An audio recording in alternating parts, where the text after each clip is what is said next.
Wolfman, the 2025 reboot of the classic Universal monster property, is here courtesy of writer-director Leigh Whannell, and with it comes an ending that we feel inclined to explain. Today on ScreenRant, we explain the ending of this lycanthropic thriller. The film centers on Blake Lovell, played by Christopher Abbott, and his strained marriage to Charlotte, played by Ozark's Julia Garner. They stay together primarily for their daughter, Ginger. After his father's disappearance and subsequent declaration of death, Blake, 30 years after a childhood encounter with a mysterious woodland creature, takes his family from New York City to his childhood home in Oregon to settle his father's affairs and hopefully get some quality family time. Just as soon as they have arrived, however, the family winds up pursued by a bloodthirsty werewolf. After Blake is clawed by the beast, he himself begins to transform into something horrifying. Blake.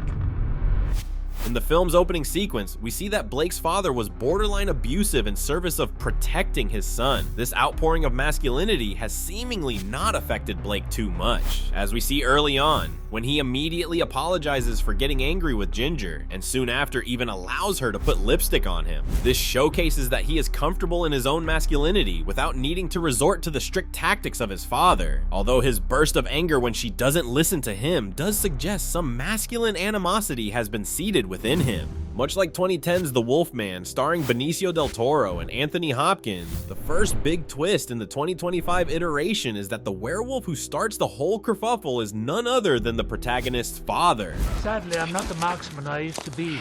I must be getting old. This falls in line with the theme of generational trauma, in this case by showing toxic masculinity as a very literal transformation instigated by a paternal figure. It's no mistake that things go wrong when Blake visits his childhood home, as this is where those initial behaviors were first learned. It's almost as if the werewolf scratch simply wakes up Blake's internal struggle. Ironically, writer-director Leigh Whannell told Empire that he had specifically made a list of werewolf movies to give him an idea of what not to do, so as not to repeat what had previously been done in werewolf cinema. His goal of subverting expectations seemingly didn't include major plot beats, as Wolfman ends in a similar fashion to the aforementioned 2010 film, with the love interest, in this case Charlotte, ending the Wolfman's life with a final gunshot after a chase through the woods and a brief moment of recognition. This brings to end the generational trauma by virtue of also eliminating, or seemingly eliminating, the last werewolf. And that's pretty much it. There's no big twist in Wolfman unless you didn't see the dad thing coming a mile away. Did you enjoy it? Let us know in the comments, and thank you for watching ScreenRant.